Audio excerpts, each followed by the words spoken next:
You're listening to The Jacob Valk Show.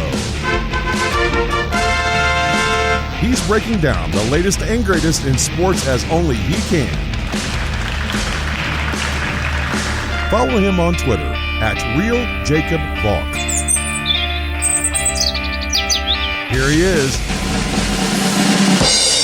Jacob Valk. Hello,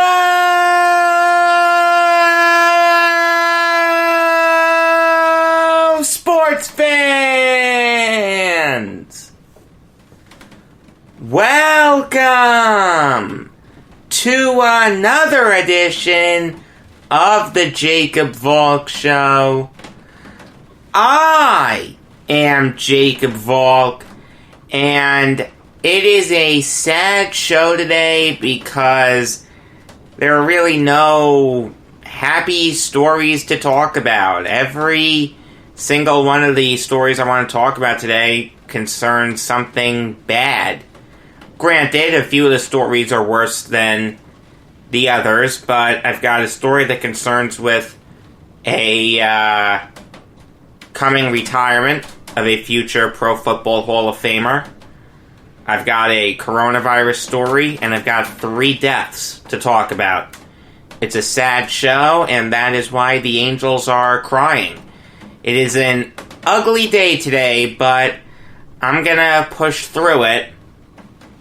And I'll start with Drew Brees. We know what he is going to do when he retires. He's not going to take over for Sean Payton. He's not going to get into coaching. He's not going to get into the front office. He's not even going to get into owning a team, as he's going to go to NBC, according to Andrew Marchand, and will start off as a game analyst for Notre Dame football and as a studio analyst for Football Night in America. So he's not taking over for Collinsworth right away. No, he's just doing analyst work, not color, right away. The Notre Dame thing is kind of weird to me. I understand that NBC carries Notre Dame games, but Drew Brees went to Purdue. I mean, they share a similar color scheme, but what's the connection there? Why is Drew Brees doing Notre Dame games? I understand that they're in the same state. Purdue is in West Lafayette, and Notre Dame is in South Bend. But that's just weird. That's going to be weird. I'd rather see, and I'm not a Notre Dame fan, but I'd rather see a Notre Dame alum cover those games. The analyst thing on Football Night in America is what's really interesting to me. And firstly, let me just say that I think it can work. I think Drew Brees would be a great analyst. If he's doing college football, pro football, he's a very well-spoken guy. I think it can work. I really, really do. And NBC now is set up really well for the future. We all know that Al Michaels is gonna retire at some point. He's not getting any younger. He's 75 years old. And supposedly the plan is for Mike Tirico to take over for Michaels after the 2022 Super Bowl.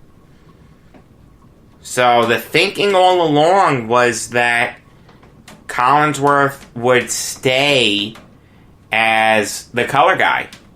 But no, NBC, it seems like they're going to go with a totally new booth when Michaels hangs it up. Out with Michaels and Collinsworth, in with Tirico and Brees. Like I said, I think it can work. I really do. I like Collinsworth a lot. I feel like I'm one of the few. I don't understand why people don't. What has Collinsworth done to offend you. I think he's a smart guy. I think he breaks down the game really well. He gets excited when you want him to. I don't understand the hate for Chris Collinsworth. I really, really don't. There have been some reports that have said that Collinsworth can even stay with NBC, transition over to studio work with his son Jack. Look, maybe it can work. But the thing is, NBC already has Liam McHugh doing Football Night in America. So when Tirico moves to the booth, are you going to just bypass McHugh and move Jack Collinsworth up to the lead role? It's certainly possible. Like I said, I think this can work. I think Drew Brees will do a great job as a game analyst. I also like the fact that NBC is easing him into it. If Jason Witten had started in a Steve Young type role, there's no question that he would have been a better broadcaster than he was. NBC sold Brees on, look, we're going to ease you into this. You're not going to be expected to be Romo overnight. Let's be honest. CBS got really lucky with Romo. That could have failed. That could have failed tremendously. Say what you want about Phil Simms as a broadcaster, but he was good at it. He made very few mistakes. Now, yeah, there were some people that didn't like him. They didn't like his mannerisms. But the simple fact is, him and Nance did click.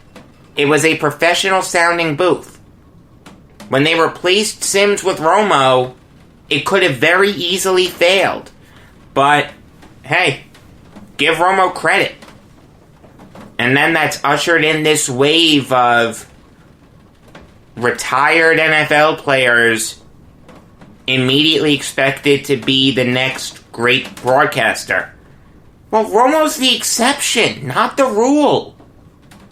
Greg Olsen is good. He's not great. He's not Romo. Witten crashed and burned tremendously. Peyton Manning hasn't even done it. I don't think he has any interest in it. Drew Brees is easing into it. ESPN is screwed. The appeal of broadcasting Monday Night Football is gone, and it's going to take a long time for it to come back. Who's going to be their color guy next year? I think Tessitore is fine. I don't think Tessitore is great, but I think he's fine.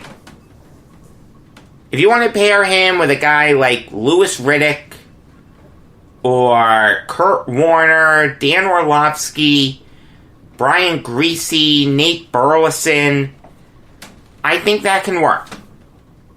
Out of all those guys, I like Riddick the most. Orlovsky would probably be their first choice because he's a former quarterback. Griese, I think, does really well with college, so leave him there. That was a rumor I saw, that Chris Fowler and Kirk Herbstreit were going to move from college to the Monday Night Football ranks. I don't see that working. I just think they're too good at college football. Could you see Todd Blackledge doing NFL games? Could you see Dick Vitale ever doing NBA games? I just don't think it can work. All in all, great move by NBC. I like the fact that this is kicking in after Brees retires. I don't like when these broadcast networks try to lure players into retirement. I feel like that's really just not what they're supposed to do. You know, it's almost screwing their team over, in a sense. Like, wait a minute, we have to compete with NBC for Drew Brees considering retirement? That's not what NBC is supposed to do. NBC is supposed to be a neutral observer. They're not supposed to be trying to worsen our roster. So give NBC a ton of credit for that. I really think this can work. And ESPN is going to have a really, really tough time with Monday Night Football.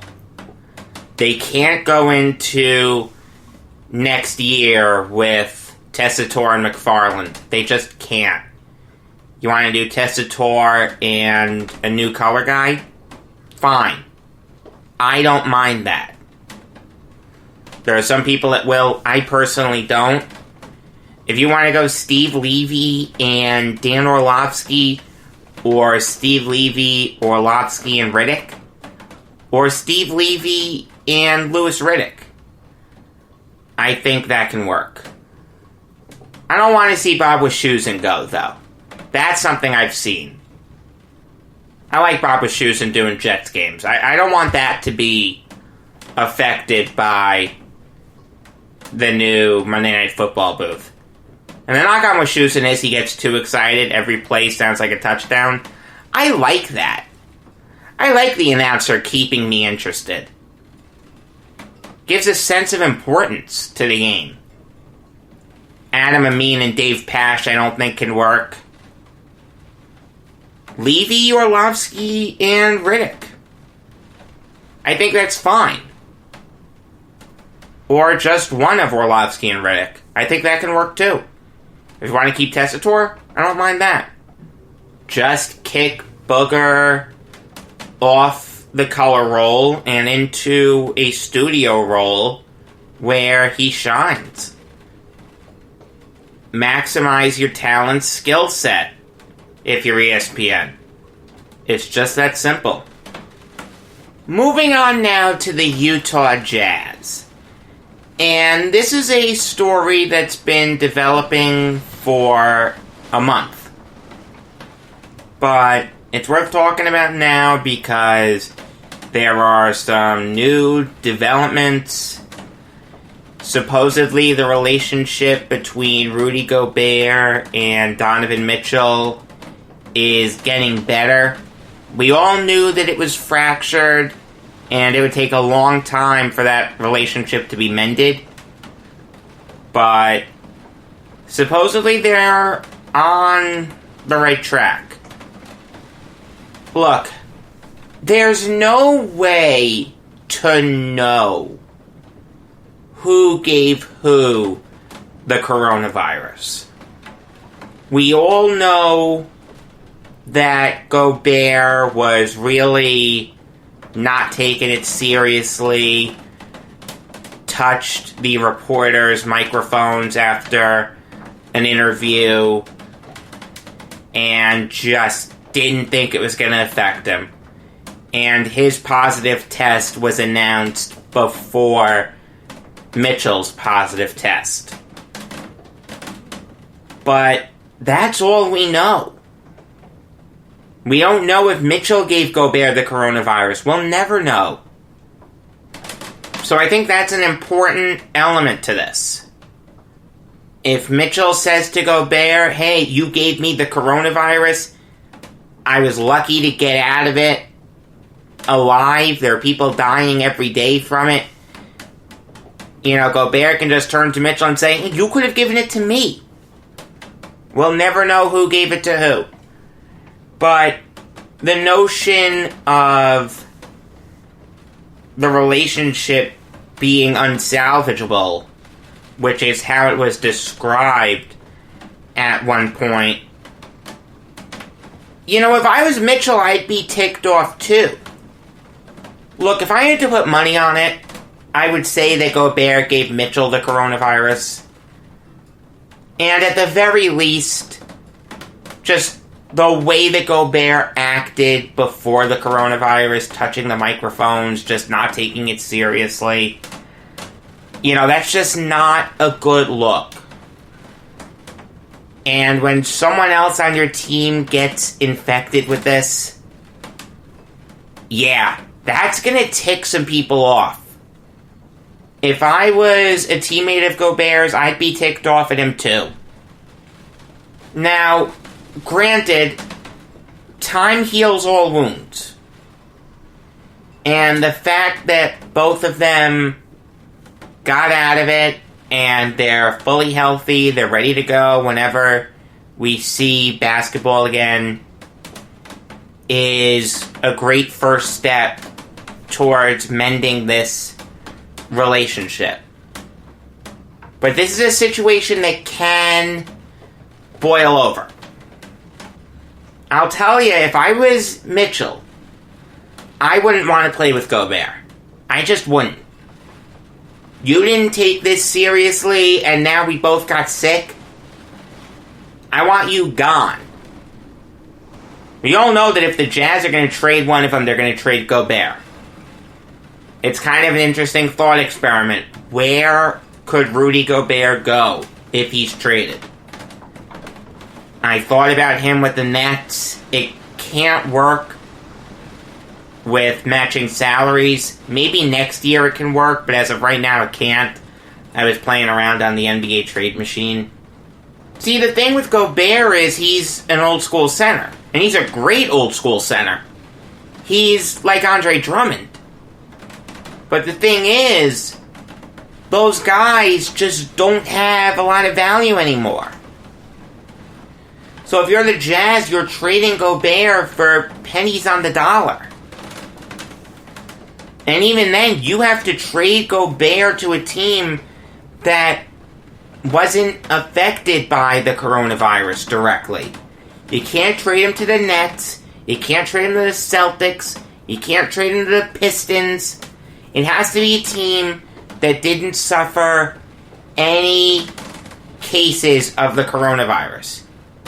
And it also has to be to a team that didn't have anyone close to them suffer the coronavirus. So, family members, front office guys, coaches, scouts, trainers, none of them can get the coronavirus and have Rudy Gobert on the team. That can't work. Yeah, I don't mind people being ticked off at Gobert. I'd be ticked off at him too. I have no idea if the situation is truly salvageable.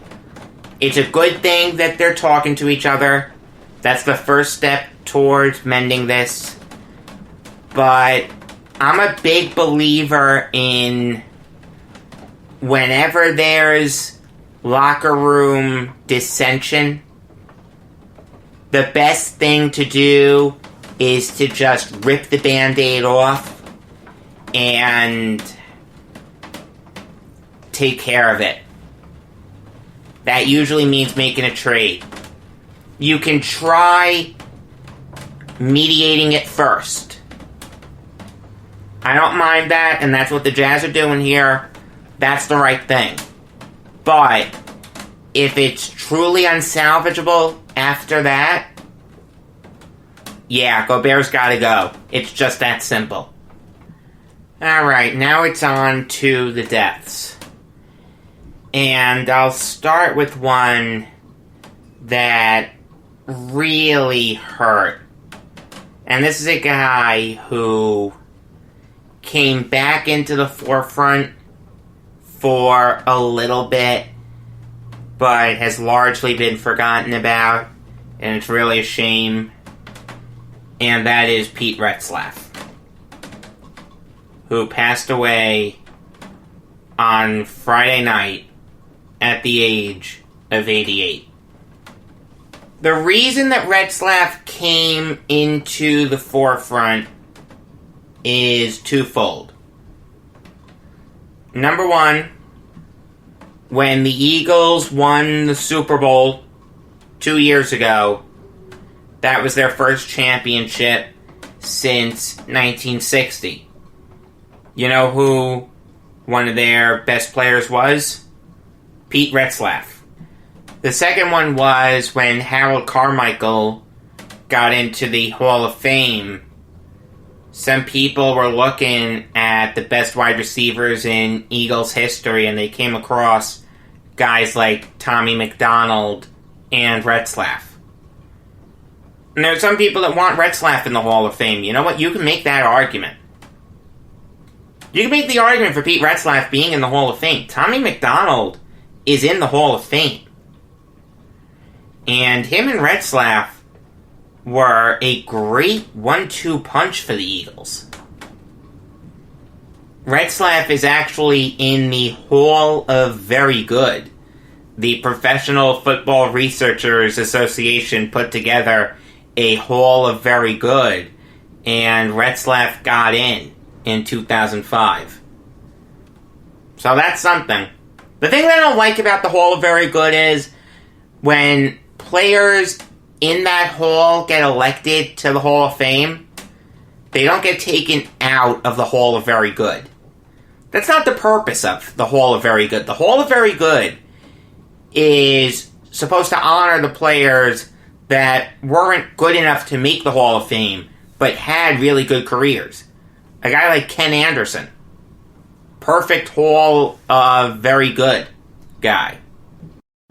Don Coryell, Roger Craig, Roman Gabriel. Great Hall of Very Good guys. I feel like once you get into the Hall of Fame, you should be taken out of the Hall of Very Good. And I have no problem with the Hall of Very Good being a thing for all four major sports. Except basketball. Because all you need is to be very good to get into the Basketball Hall of Fame. Whatever. I went into it last week. I'm not going to get into it again. Retzlaff played college football at South Dakota State. Go Jackrabbits. And he never caught a pass for him. He was a running back. And he wasn't even a particularly good one.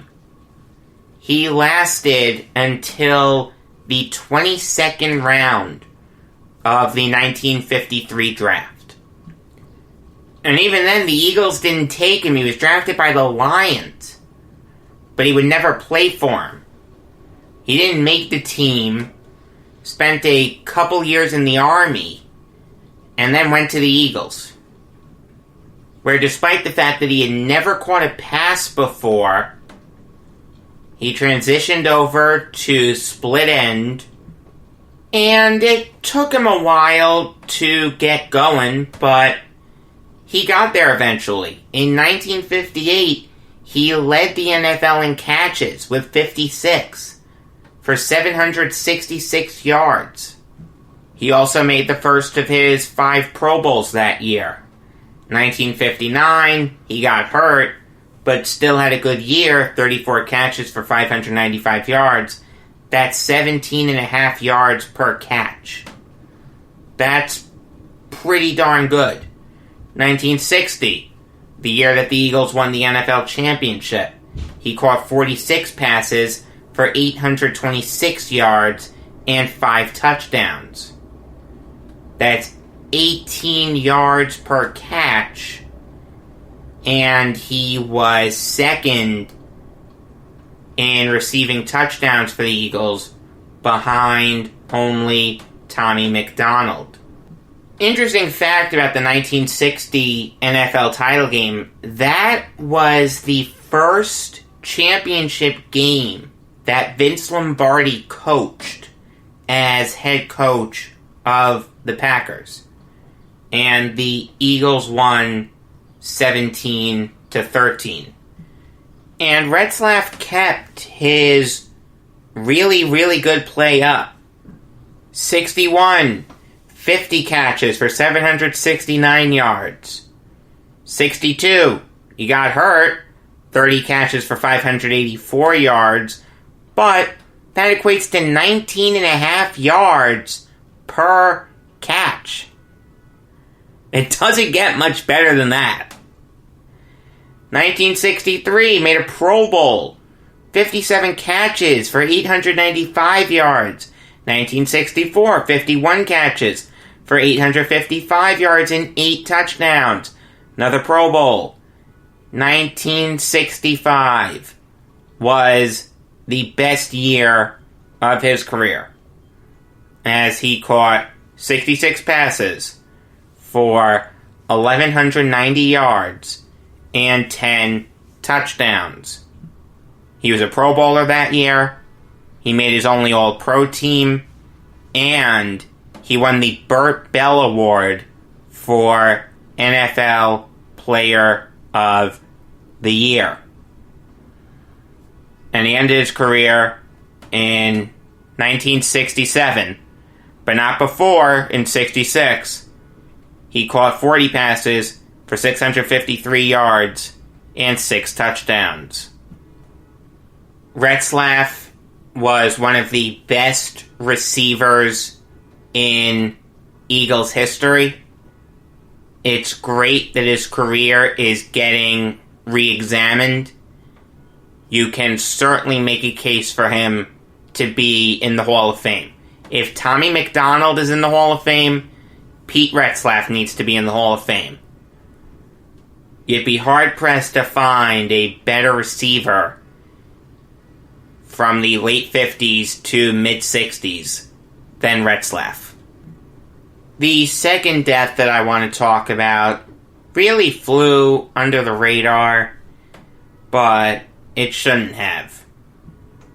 From the mid-60s to early 70s, you'd be hard-pressed to find a better second baseman than Beckert. This is a guy who almost never got a chance to play in the major leagues.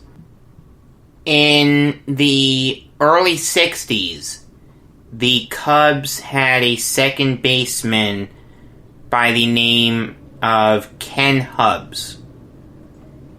And it's okay if you don't know who Hubbs was. Only played 3 seasons in the majors. But in 1962, he won Rookie of the Year, won a Gold Glove. It seemed like he was on his way to being a good major leaguer. But then, on February 13th, 1964, Hubbs was flying a plane and crashed. All of a sudden, the Cubs needed a new second baseman. They found one in Joey Amalfitano. It's perfectly okay if you've never heard of him before, quite frankly. I ain't never heard of him before. Based on his stats, not a very good player. So it was pretty clear in 1965 that the Cubs needed a better second baseman. Enter Glenn Beckert. His rookie year in 65, he was not good. Only hit .239 with 3 home runs and 30 RBIs. The funny thing about Beckert is that he was really the prototypical number 2 hitter. The old school thinking of baseball is that you want your 2 hitter to get hits. The leadoff guy should get on base any way he can, whether it's a hit or a walk, should be able to steal second, and then the 2 hitter knocks him in with a single. With the exception of the knocking in, Beckert was that 2 hitter. As in 1966, he hit .287 with only 1 home run and 59 RBIs. Those 59 RBIs were the most RBIs he ever had in a season. For the most part, that was how his seasons went. His 162 game average, according to Baseball Reference, was a .283 average with 3 home runs and 44 RBIs. You know what? That's okay. I'll take a guy who can hit 283.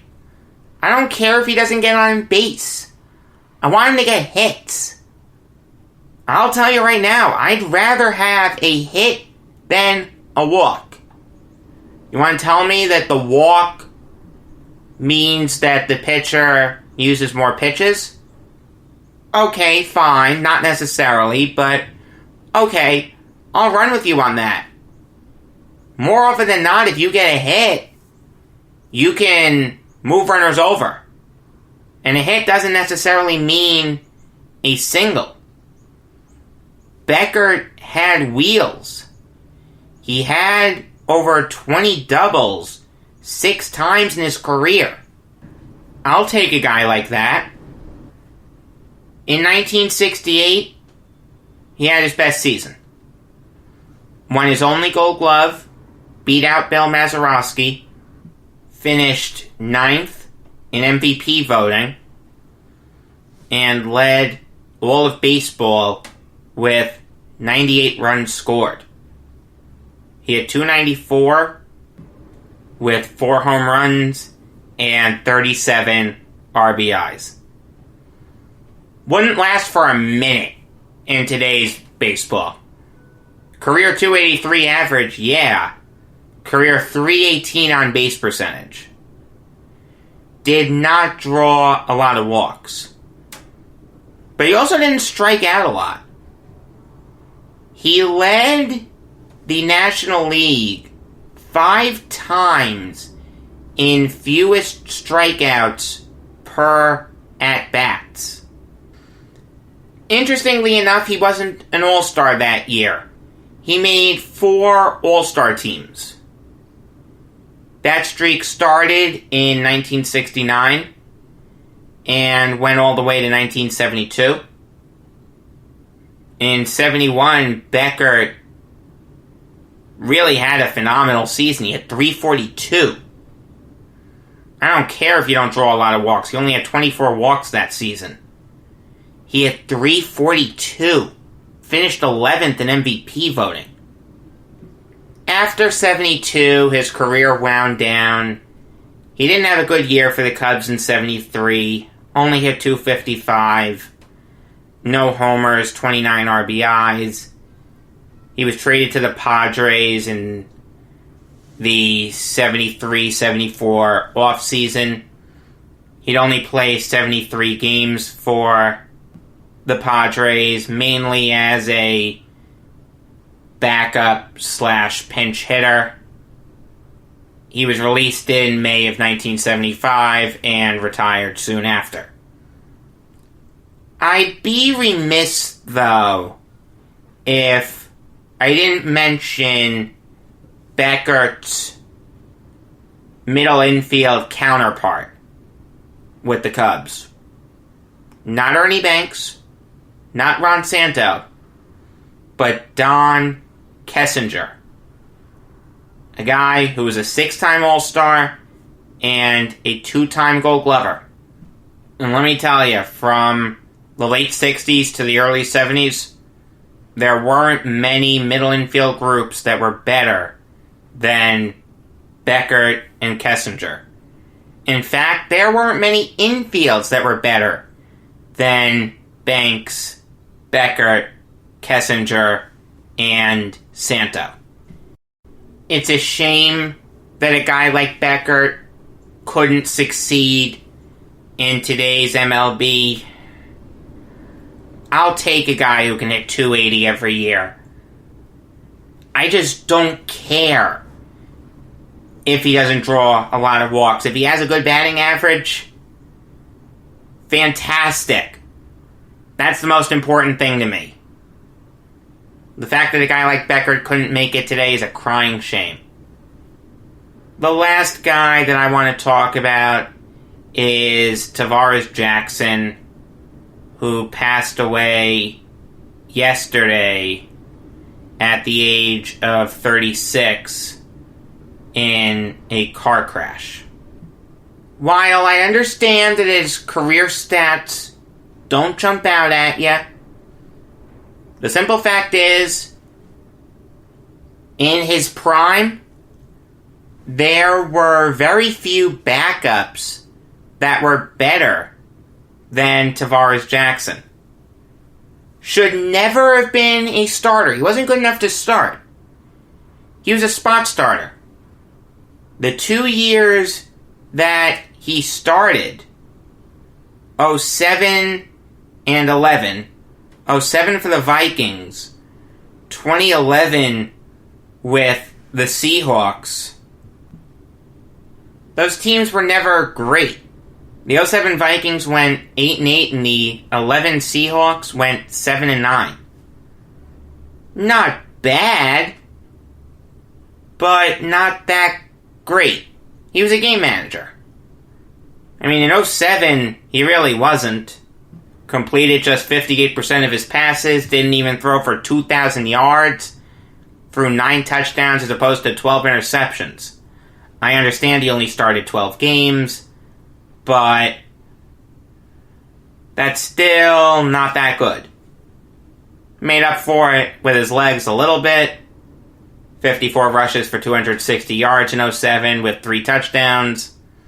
Fumbled 5 times, though. The Vikings could have done a lot better in 07. Part of the reason why they went out and signed Brett Favre in 2009. 2011, though, was his best season. Completed 60% of his passes, threw for over 3,000 yards, 14 touchdowns, 13 interceptions, was playing behind a garbage offensive line. I mean, granted, the team wasn't that good, but Jackson wasn't terrible that year. And I think it speaks volumes to the kind of player Jackson was, that when the Vikings brought in Brett Favre, and the Seahawks brought in Matt Flynn, and then Russell Wilson, that they kept Jackson around. They knew that he was a guy who'd give 100%, was a good backup. Tarvaris Jackson was one of the best backups in the league once upon a time. He was Matt Moore. Let me tell you something.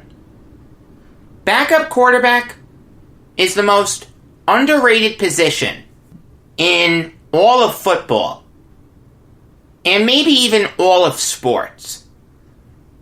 How many seasons have we seen go down the tubes because the team doesn't have a good backup? The starter gets hurt, and immediately, that's it. Forget about it. The team is playing for a draft pick. That's why those teams kept Jackson around. They understood the value of a really good backup quarterback. And in addition to being a competitor, Jackson was a really smart guy.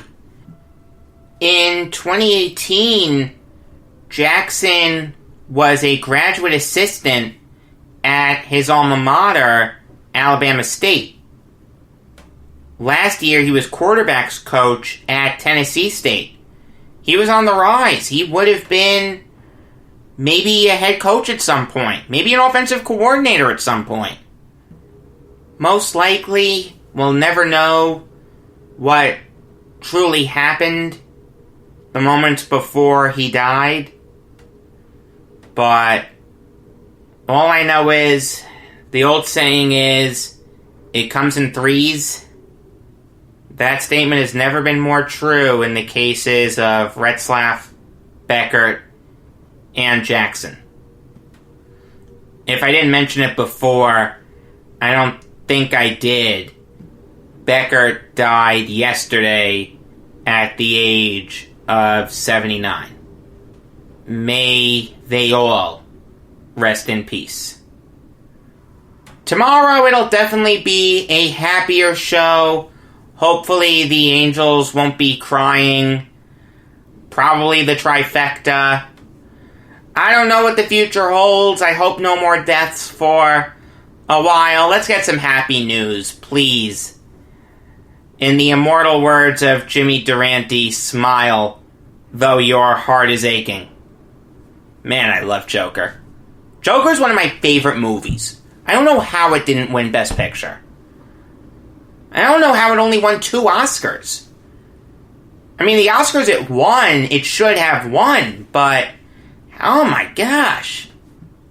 Regardless, until tomorrow, I am Jacob Valk saying that Patrick Ewing should have played point guard.